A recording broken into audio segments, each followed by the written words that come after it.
UP के deputy CM लापता हो गए हैं। आखिर क्यों केशव प्रसाद जोगी की कैबिनेट में चेहरा नहीं दिखाते?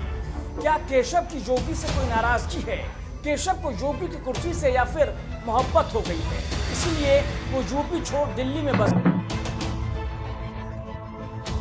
4 जून को देश के नतीजे आए तो सबसे चौंकाने वाला नतीजा यूपी से ही रहा। 80 सीटों में बुलडोजर बाबा के काम पर केवल 33 सीटें आई और जिसे बीजेपी का गुंबा टोटी चोर कहता था, उसने अयोध्या समेत 37 सीटें जीत पूरी महफिल ही लूट ली। लेकिन सवाल ये कि यूपी में खराब प्रदर्शन के बाद जब केशव प्रसाद मौर्य को यूपी के विधानसभा उपचुनाव की तैयारियों में लगा होना चाहिए था, तब ऐसे में वो यूपी से दूर दिल्ली में डेरा जमाए हुए हैं। मायने ये कि यूपी से लापता हो गए हैं डिप्टी सीएम साहब। न योगी कैबिनेट में मौजूदगी, न मीडिया के कैमरे उनका दीदार कर पा रहे हैं।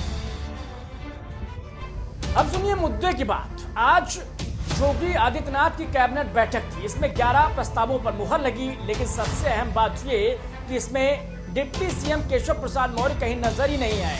हमने जब वहां मौजूद मंत्रियों से इस बाबत बातचीत की तो मंत्री महोदय फीस काटते हुए नजर आए और कुछ तो बात को टालते हुए निकल गए। खैर, फिलहाल उस पार्टी का है जिसे बेहद संगठित और देश और समाज के लिए समर्पित पार्टी कहा जाता है।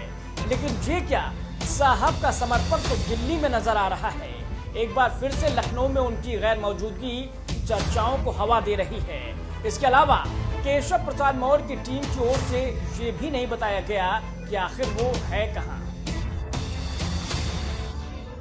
4 जून को चुनाव परिणाम आने के बाद से ही मौर्य लगातार अलग अलग चल रहे हैं, जिससे इस बात की आशंका को बल मिल रहा है कि केशव प्रसाद मौर्य के कुछ अलग ही प्लान हैं। बताया यह जा रहा है कि वो लखनऊ में है ही नहीं।